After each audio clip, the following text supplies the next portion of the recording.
Diriwayatkan dari Ibnu Mas'ud bahwa Nabi Shallallahu Alaihi Wasallam beliau bersabda, Ibnu Mas'ud ini namanya Abdullah ya. Kalau udah ada riwayat hadis Ibnu Mas'ud, maka yang dimaksudkan di situ adalah Abdullah ibn Mas'ud, salah satu pembantu Nabi yang selalu dekat sama Nabi, yang pernah dikatakan oleh Nabi kalau bahwasannya tumit kakinya atau betisnya Ibn Mas'ud ini lebih berat timbangannya daripada amalan para sahabat yang hadir di masa itu. Nanti di hari kiamat ya, timbangan amal para sahabat Nabi dari amal baiknya itu tidak melandingi daripada beratnya betisnya Abdullah bin Mas'ud. Bersamaan dengan itu, kalau ditimbang betisnya Abdullah bin Mas'ud ini mungkin kurang lebih 1 kilo, tidak sampai sekilo kali beratnya. Kalau dikiloin kali ya, karena tinggi orangnya itu cuma 60 cm kurang lebih. Ya, tingginya berapa? 60 sentian kurang lebih.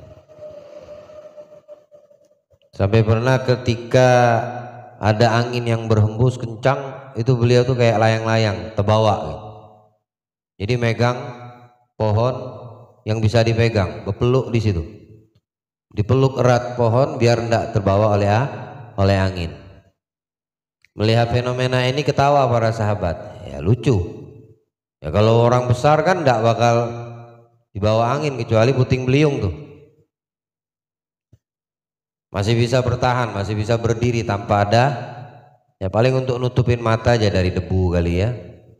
Tapi tidak untuk Abdullah bin Mas'ud. Bin Mas'ud ini dibawa sama angin itu sampai berpegang berpeluk kepada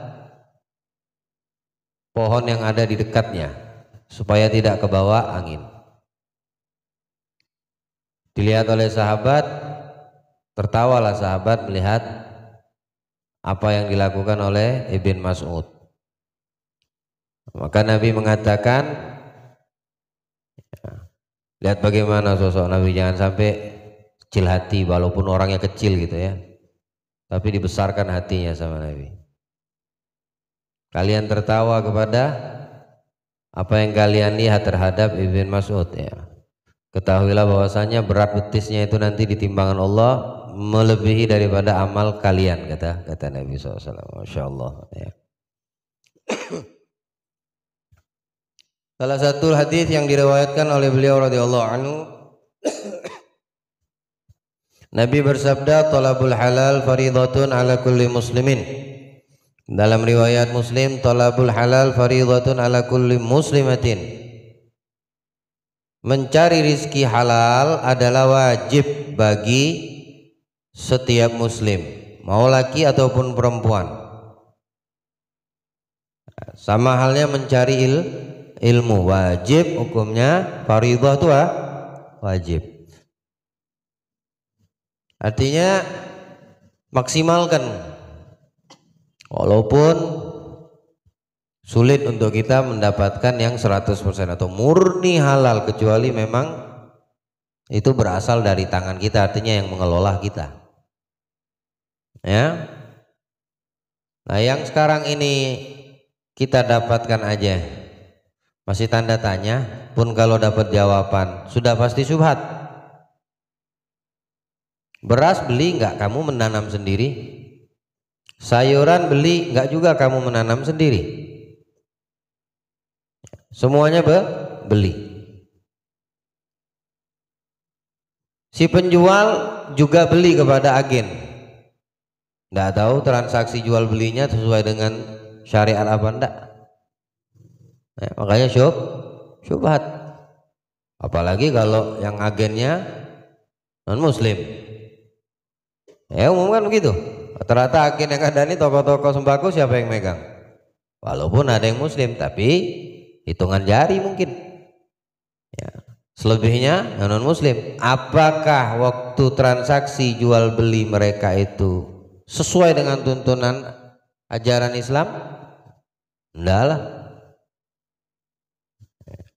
Bagaimana hukum jual belinya? Allah alam sudah. Makanya mau dibilang halal 100% kecuali kita yang nanam. Ya. Nanti yang tajak sendiri di tanah, nanti yang mupuki sendiri, dia yang panen sendiri, kamu yang kelola sendiri. Seperti yang terjadi yang dilakukan oleh orang tua Abu Yazid Al-Bustami itu. Ketika mendengar istrinya hamil, bilang suaminya jangan terima atau masuk ke perutmu makan dan minum kecuali itu langsung dari tanganku. Artinya aku yang mengupayakannya. Ya. Beliau sendiri yang nanam gandum, beliau sendiri yang ngelolanya, beliau sendiri yang menghancurkan biji-bijinya, istrinya yang masak. Nah, itu artinya memang dari tangan beliau sampai lahir anak ini. Sampai pernah sekali waktu dibawa ibadah haji. Saat masuk ke Masjidil Haram pingsan, siap masuk Masjidil Haram pingsan. Akhirnya enggak selesai manasiknya. Kemudian dibawa ke salah satu ulama di masa itu, minal aulia, orang-orang soleh. Ternyata didapati ya, apa yang menyebabkan dia setiap masuk Masjidil Haram pingsan. Kemudian dikasih solusi sama ini orang alim, wali satu ini, suruh beli kurma secukupnya, sekilo mungkin, 1 ritel atau setengah kilo lah kalau kita katakan. Ambil 1 butir tanpa izin penjual, bahasanya mencuri. Ya memang mencuri. Ya, walaupun 1 butir tanpa izin, tetap aja namanya mencuri. Dia beli sekilo, timbangan sekilo, ngambil 1 tanpa izin.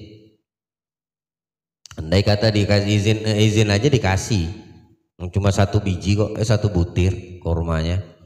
Ya, tapi enggak, kata ulama ini, kata wali ini, jangan izin, ambil 1 tanpa tahu sepengetahuan si penjual. Tapi kamu tetap beli sekilo, bawa ke sini kata ini ulama. Udah dibawa, mana yang beli sama penjualnya, ada transaksinya, ini 1 kilo. Mana yang kau ambil 1 butir tanpa sepengetahuan penjual, ini kata dia. Kasih makan anakmu itu. Oh kata si bapak, ini dari kandungan dia jaga jangan sampai masuk yang haram, masa kamu nyuruh makan anakku kurma yang aku ambil tanpa izin? Ya jelas haram tuh. Udah makan aja. Kalau nggak kamu makan ke anakmu, nggak bakal sampai kapanpun nggak bakal anakmu itu bisa tawaf. Akhirnya dikasihkanlah makan anaknya. Sudah, sekarang lanjutlah ibadahnya, manasiknya. Masuk Masjidil Haram, nggak lagi pingsan. Lancar, tawaf selesai, sa'i, halik, hampir selesai manasik hajinya. Selesai daripada urusan ibadah haji, sebelum berpamitan balik lagi datang ke ulama ini. Bilang ulama ini, aulia ini, datang lagi ke toko itu minta halal dari 1 biji yang kau bawa kemarin, kau ambil tanpa izin dia. Datangi minta halal. Datang minta halal. Dihalalkan 1 biji, 2 biji pun, 2 butir pun dihalalkan. Ya kalau sekilo dikejar ini sama tukang jualnya. Bakal dihalali, harus bayar. Kalau 1 butir 2 butir mau dihalalin. Minta halal kemarin anak beli 1 kilo, terus anak ngambil 1 butir nggak izin. Oh nggak apa-apa, nggak jadi masalah kata si penjual tadinya. Kata ini ulama ini, kata aulia ini, kau punya anak ini tidak pernah masuk haram ke dalam perutnya. Seperti yang kau sampaikan, sejak dari kandungan ibunya sampai saat ini. Jadi ketika dia masuk Masjidil Haram, dia melihat ke atas langit, bukan saja yang umumnya bisa dilihat oleh mata manusia, melihat malaikat ikut tawaf banyak, maka itu tidak kuat dia. Ya, anakmu ini masih terlalu kecil untuk melihat sesuatu yang gaib sifatnya. Ya, dia belum kuat untuk menyaksikan langsung alam malaikat. Kalau di bumi, di atas bumi manusia yang ngelilingin Ka'bah, di alam langit malaikat pun ikut bertawaf mengelilingi Ka'bah. Bahkan sebelum ada makhluk, Ka'bah itu sudah ditawaf, ya, diputerin sama malaikat di alam langit. Ya, itu anakmu tidak kuat. Tidak masuk itu satu butir kurma yang haram tanpa izin pemilik penjual, kau ambil, langsung tertutup matanya, tidak bisa melihat malaikat lagi. Nah, sekarang sudah kau dapatkan halal dari satu butir yang dimakannya, ya, maka menjadi halal yang di perut anakmu. Akhirnya pamitan dia balik. Ayo, gimana bisa kita menjaga dari yang 100% halal di zaman kita saat ini? Ya, ya kalau mau kita usahakan coba-coba bolehlah. Ya. Nggak jadi masalah kalau pengen coba, tapi apa bisa menjamin 100%? Umumnya syubhat, ya, syubhat yang banyak kita makan, ini setiap hari kita makan ini syubhat.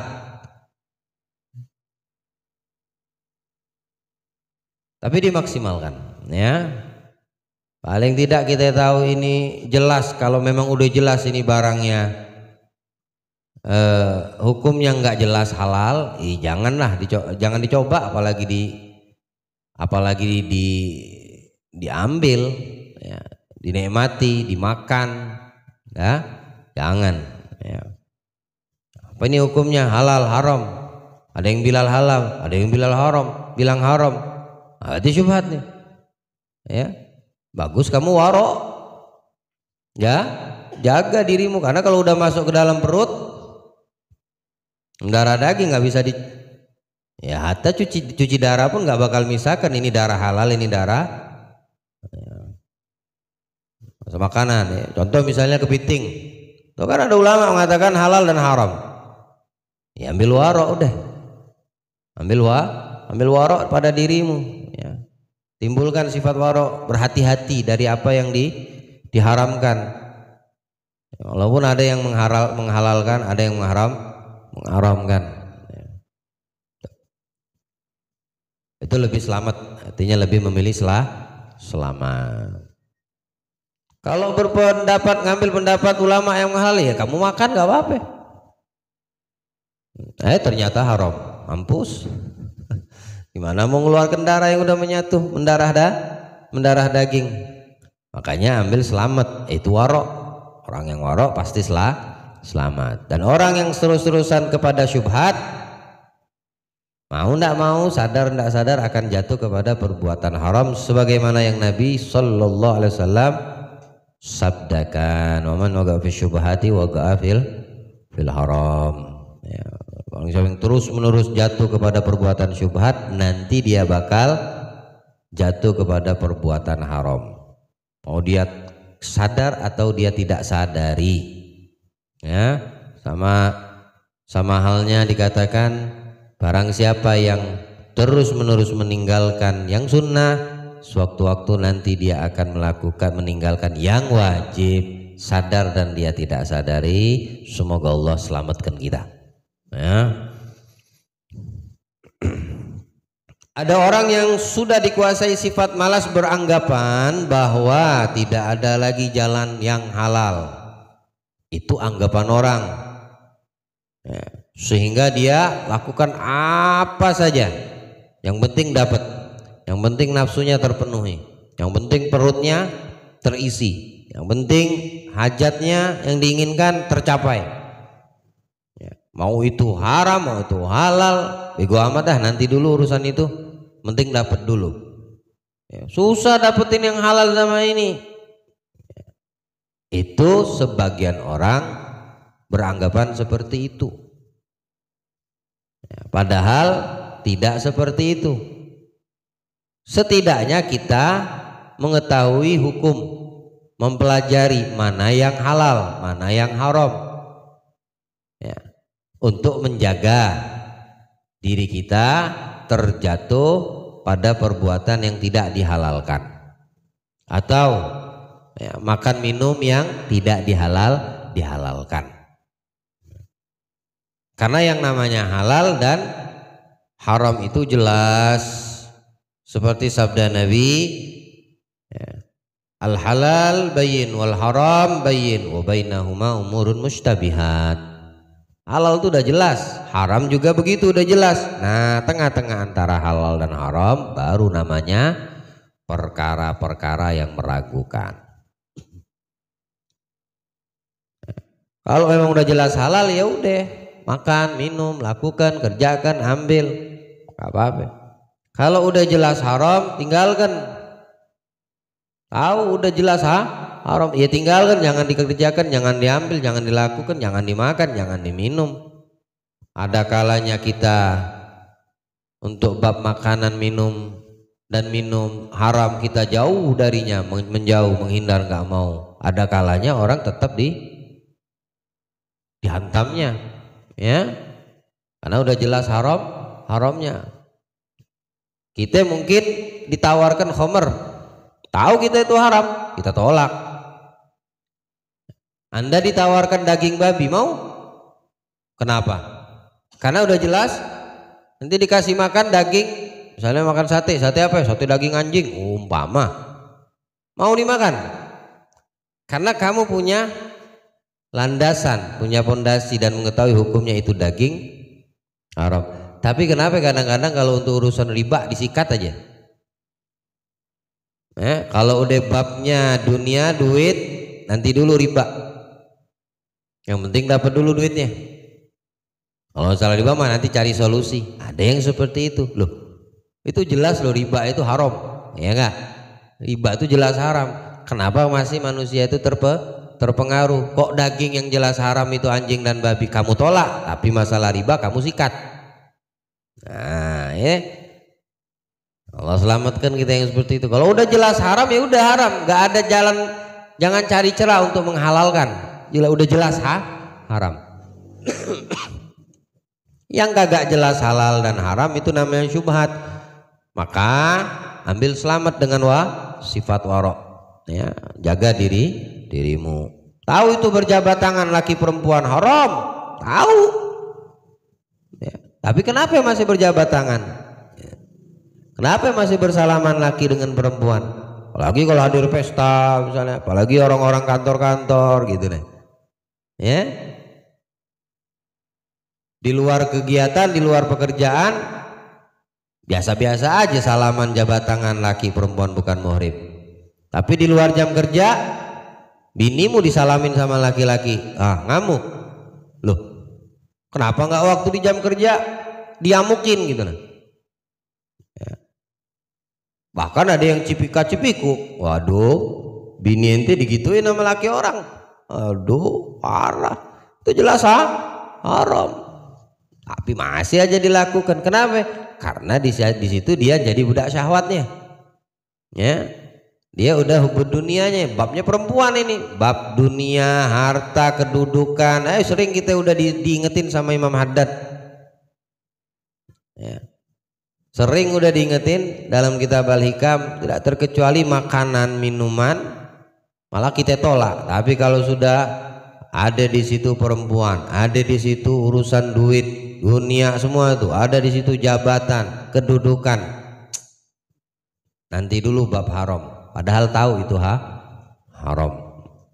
Megang api atau batu bara itu sampai batu api bara api itu sampai kau punya tangan hancur, lebih baik daripada kau berjabat tangan dengan wanita yang bukan muhrimmu. Itu bilang Nabi, ya, lebih afdol kamu hancur tangan, kebakar, meleleh, ya, melenyes dengan menggenggam bara api sampai hancur kau punya telapak tangan, ketimbang kamu berjabat tangan dengan perempuan yang bukan muhrimmu walaupun tanganmu nggak kebakar. Ya, lebih baik kebakar dengan menggenggam bara api, ya. Ada yang sampai jalan pacaran, nongkrong, aduh, Orang yang seperti itu jelas haram masih disikat. Nah, ini budak nafsunya jadinya. Oh, selamatkan. Baik, keutamaan rezeki halal ini apa? Kenapa Allah mewajibkan kita ya, untuk menjaga yang halal, menjauhi yang haram, makan minum mesti halal, begitu juga untuk mendapatkan makanan dan minuman caranya juga mesti halal. Oh, ternyata ada keutamaan, ada fadilahnya, ada kemuliaan. Ya, Imam Ghazali menjelaskan di sini apa diantaranya firman Allah, ya ayyuhar rusulu kulu minat thayyibati wa'malu shalihah. Hai Rasul, utusan Allah, para nabi dan rasul yang diutus Allah, dimulai dari mereka, karena syariat itu memang datangnya melalui mereka. Makanlah dari makanan yang baik-baik, maksudnya yang halal. Begitu juga cara mendapatkannya harus dengan cara yang baik, nggak zalimin orang ya.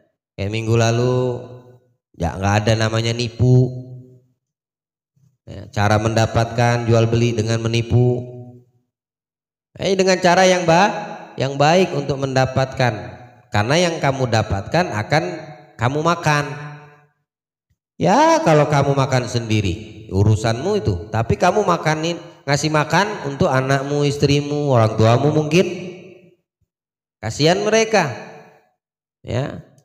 Berarti kamu dengan cara yang tidak baik, tidak halal mendapatkan, lalu kamu kasih makan itu kepada mereka, keluargamu.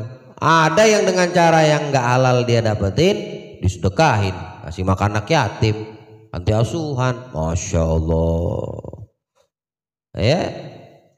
Yang seperti itu bernilai pahala? Tidak sama sekali ya, tidak sama sekali dia dapatkan pahala. Yang ada malah dosa dia dapatkan double. Harta yang diinfakkan tapi dengan cara mendapatkan harta itu haram atau tidak baik, bukan pahala dia dapatkan, malah dosa ya. Yang menerima bagaimana? Ya mereka nggak tahu apa-apa, kecuali kalau memang udah tahu jangan terima. Tahu ini kerjaan ini, wah ini rentenir, ini sedekah, ngasih makan, wah enggak dah ya. Wah enggak enak, nanti kalau enggak terima ngamuk dia ya, rugi di kamu juga. Kenapa takut dengan amukan dia? Mestinya takut sama amukannya Allah, murkanya Allah gitu. Karena ini perkara yang melanggar hukumnya, hukum yang Allah datangkan. Nggak ada kata nggak toleransi. Ya haram udah ya. Udah haram mah haram, kalau udah hukum Allah haram ya haram. Mau bagaimana, mau langit pindah ke bawah, bumi naik ke atas, tetap haram, nggak bisa udah. Apalagi binasul Quran, nggak bisa diubah-ubah. Ini kuatkan iman kita, kuatkan yakin kita. Kalau nggak seperti itu terombang ambing kita. Padahal kita tahu itu haram. Ya, ada kalanya manusia itu tertipu padahal dia udah tahu itu haram ya. Ini karena dhaful iman, imannya lemah ya, rasa takut nggak ada. Kalau dalam bahasa tasawuf Imam Haddad tuh mengatakan tidak ada al-ba'ith. Ba'ith itu dorongan di dalam diri ya, untuk melakukan ketaatan, menjauhi perbuatan kemungkaran. Al-ba'ith itu tidak ada, bisa sebabnya banyak faktor. Tapi inti dari semua itu apa? Dhaful iman. Kalau imannya kuat imannya, tidak bakal dia pengaruh ya. Mencari ridho orang tapi dengan cara murka Allah. Allah murka sama dia dicarinya, ya rugilah ya. Bahlul manusia yang seperti itu. Makanlah dari makanan yang baik-baik, yang halal, dan kerjakanlah amal yang soleh. Nah, pertanyaannya gimana orang bisa melakukan amal yang soleh kalau makannya yang kagak baik? Ingat, beratnya manusia di dalam melakukan amal kebaikan, besar kemungkinan yang dimakan yang dan minum masuk ke perutnya itu barang yang haram, atau barangnya halal tapi cara mendapatkannya haram. Ya, nasi mah halal, beras mah halal, air putih mah halal, tapi cara untuk mendapatkan haram. Ya, cara mendapatkan duit untuk beli itu makanan yang halal, caranya tidak betul. Akhirnya imbas yang paling kuat apa? Dampaknya, efek sampingnya apa? Berat melakukan amal kebaikan. Ya. Fattish kita punya diri ini, periksa. Manakala kita males untuk melakukan amal baik, ada apa dengan makanan dan minuman yang masuk ke dalam perut? Atau ada yang salahkah dari caraku mendapatkan rizki, di dalam mencari rizki? Kok aku males untuk, berat untuk taat, berat untuk sholat berjamaah, berat untuk buka Al-Quran? Hanya kan ya, perlu yang seperti itu. Atau memang landasan capek ya. Tapi ini ndak sehat, afiat, capek kagak ya, istirahatnya cukup, tapi berat untuk melakukan sholat. Tanya diri kita ya, periksa nih makan minum yang masuk hari ini apa ini, atau kemarin, atau minggu lalu dan seterusnya. Karena orang yang makanan dan minuman masuk ke dalam perutnya dengan cara yang tidak baik atau tidak halal, ya, akan berat bagi anggota badannya melakukan perbuatan taat kepada Allah. Ya, mendarah daging, jadi pandangan mata, jadi telinga mendengar, jadi tangan yang bergerak, kaki yang melangkah, ya, kemaluan yang ada pada setiap individu laki dan perempuan tersebut, itu pengaruh daripada yang masuk ke dalam perutnya dari makanan dan minuman. Tapi kalau yang masuk ke perutnya halal, jelas dengan cara yang bagus, baik, ringan, dia punya anggota badan untuk taat kepada Allah, gak ada berat sama sekali ya, ringan, nggak ada beban, nggak ada tekanan, nggak ada intimidasi dari nafsunya tuh. Kenapa? Karena yang ngalir sirkulasi itu, yang udah mendarah daging itu dengan cara ya, halal masuk ke dalam tubuhnya. Jadi ringan semua dia melakukan perbuatan taat dan baik, melakukan amal soleh. Rasul bersabda, man akalal halal arba'in yauman nawwarallahu qalbah wa ajra ya nabi al-hikmah min qalbi ala lisanih. Barang siapa orang yang menjaga makan makanan yang halal 40 hari aja, Syuk, 40 ini luar biasa ya, kalimat 40 ini. Jangan kita sepelekan nih, kalimat 40 mempunyai sir, ada rahasianya. Yang menjaga takbir pertama dengan imam 40 hari, 40 sholatnya 5 waktu tuh jaga ya, nggak terlambat takbir pertama dengan imam, takbiratul ihram. Allah bebaskan dari hatinya sifat munafik dan Allah bebaskan dia dari siksa neraka nanti pada hari kiamat. Jaga 40 juga itu 40. Nabi Musa munajat sama Allah, 5 wahyu lalu 30 hari, kami sempurnakan 4 asyara jadi 40 kata Allah ya. Jadi sir kalimat angka 40 ini binasil Quran wal hadis. Ada hadis. 40 hari dia menjaga makanan ya, yang masuk makanan halal, Allah akan terangi hatinya dengan cahayanya Allah. Sehingga mengalir sumber hikmah dari hatinya melalui lisannya. Jadi yang keluar dari mulutnya juga yang baik, nggak pernah ngomongin orang, nggak pernah gunjing orang, nggak pernah ribain orang, nggak pernah ngatain orang, nggak pernah maki orang. Ya. Kalau nggak penting, kagak dia keluar dari mulutnya kata-kata. Kenapa? Karena Allah udah kasih cahayanya, diterangi hatinya sama Allah. Sebabnya apa? 40 hari dia jaga makanan dan minuman yang halal yang masuk ke dalam perutnya. Dijaga sama dia, jaga sama dia. Riwayat yang lain Nabi Shallallahu Alaihi Wasallam, Allah menjadikannya zuhud terhadap dunia. Siapa orang yang menjaga makanan halal 40 hari, maka Allah menjadikannya si hamba tersebut adalah hamba yang zuhud terhadap dunia. Zuhud terhadap dunia bukan artinya menjadi orang yang fakir, miskin, menjauh dari, ya, banyak macam-macam makna zuhud dari dunia. Atau inti jadi orang tajir, berusaha, kemudian sukses, banyak duit, ya, bisa maknanya zuhud. Kalau seandainya dunia yang kamu dapatkan itu tiba-tiba diambil sama pemiliknya, kamu biasa-biasa saja, nggak merasa kehilangan, nggak kecewa, ya, nggak menyalahkan orang, nggak ada, hatinya nggak jadi masalah gitu nih. Ya udah, karena memang Allah jadikan nih orang zuhud dari dunia. Bukan maksudnya zuhud dunia pakai baju compang-camping, badan nggak dirawat, rambut kayak sapu sikat, biar dilihat orang tuh zuhud gitu. Enggak, namanya kebersihan bagian daripada iman. Zuhud itu kita punya hati itu nggak berpengaruh sama urusan yang berbentuk atau berbau duniawi.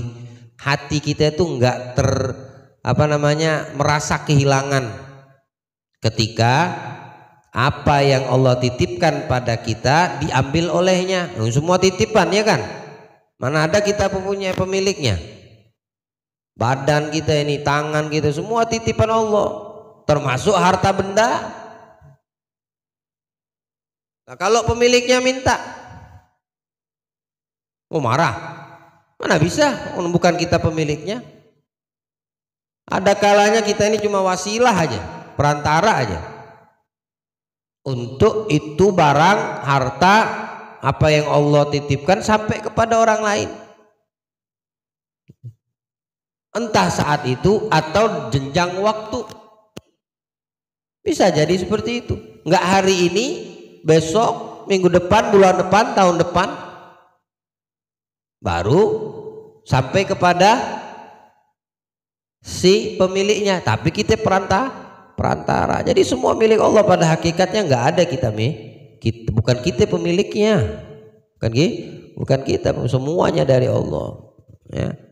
Jadi kalau orang yang dikasih Allah kemuliaan zuhud terhadap dunia, dia tidak akan merasa kehilangan karena dia meyakini itu bukan miliknya. Satu sahabat Nabi punya anak perempuan lucu, cantik, masih kecil, sayang betul abahnya nih sama anaknya ini.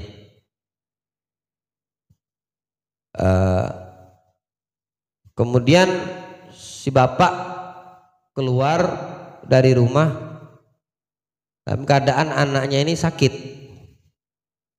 Tadinya mau ditahan, nggak jadi, dia keluar mungkin cari nafkah atau cari obat atau apalah namanya kewajiban seorang kepala rumah tangga. Kata istrinya menguatkan, nggak apa-apa bang, keluar aja, nanti anak-anak kita anak yang jaga, kata si istri. Terus beliau titip sama tetangga yang ngebesuk anak sakit nih, aku titip ya anak, kalau ada apa-apa cepat kabarin ya, kata tetangga yang ikut bantu. Keluarlah pagi, pulang malam. Sebelum pulang si bapak, anaknya meninggal, anak sayangannya lagi. Kalau ada yang ingat nama sahabatnya, ingatkan saya lupa.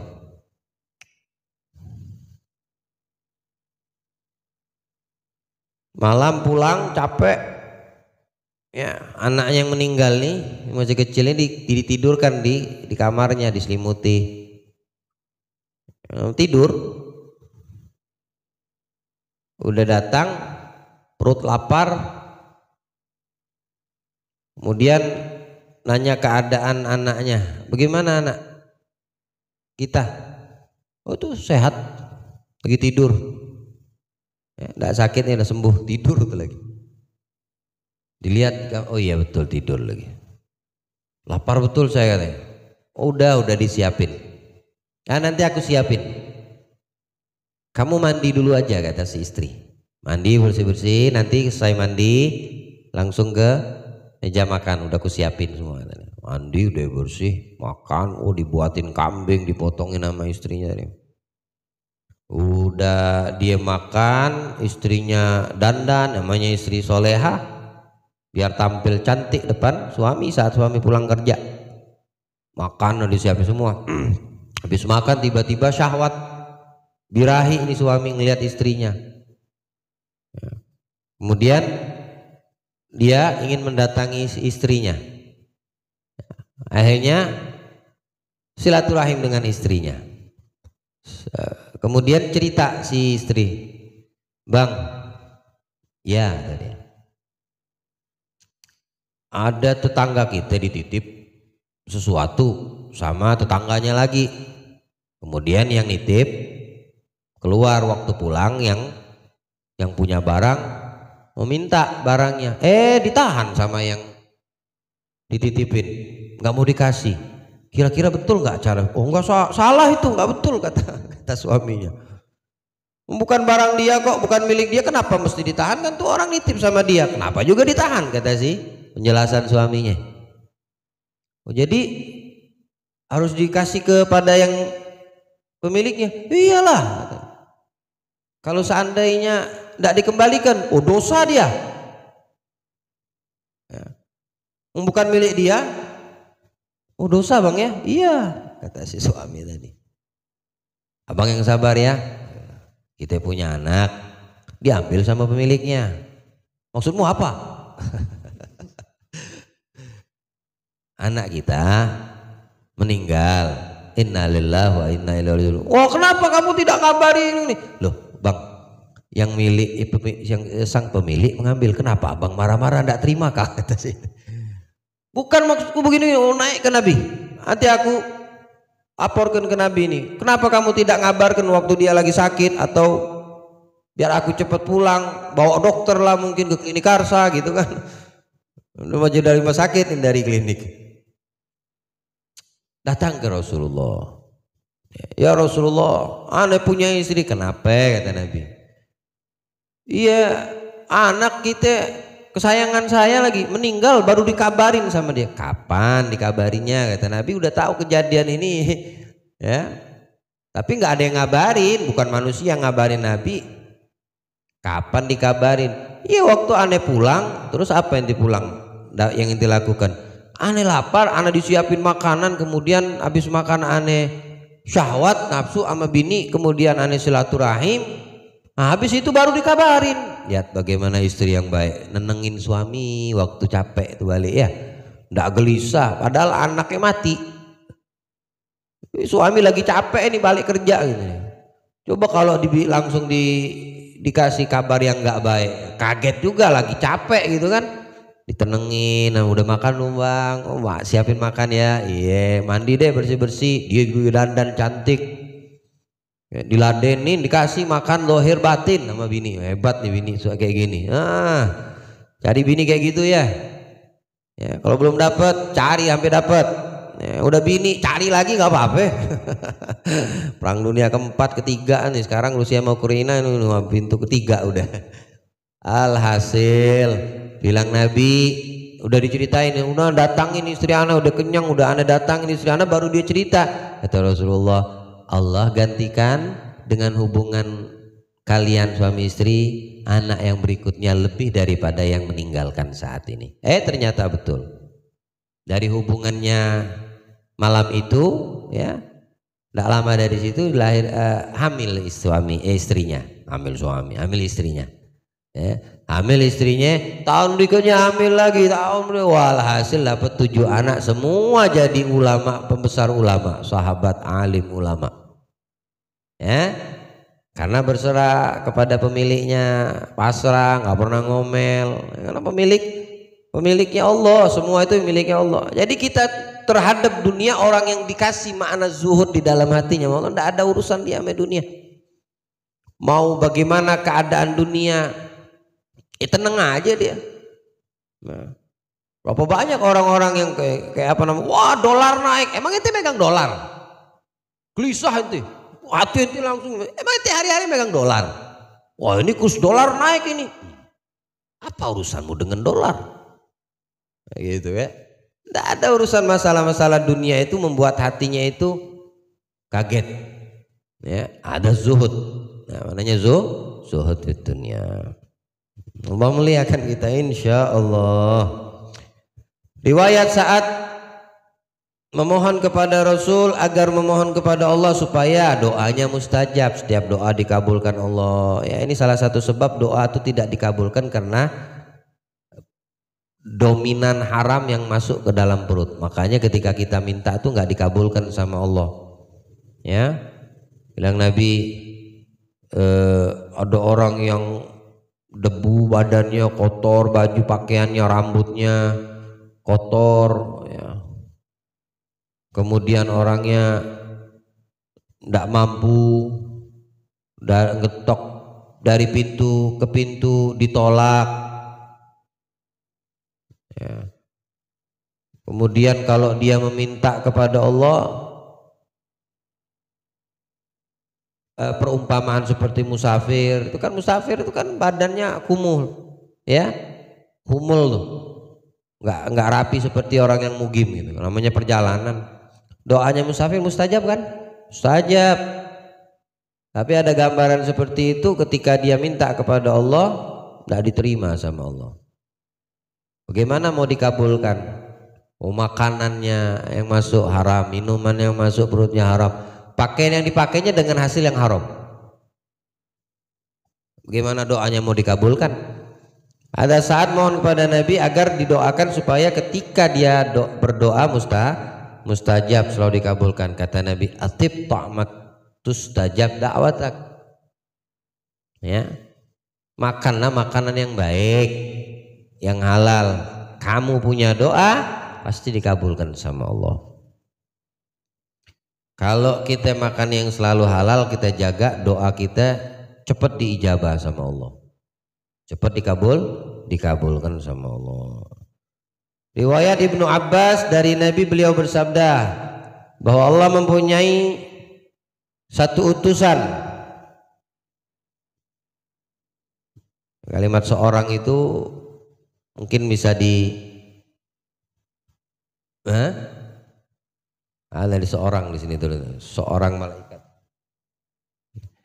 Ya Allah mempunyai utusan malaikat, ya, bukan seorang malaikat. Kalau orang manusia.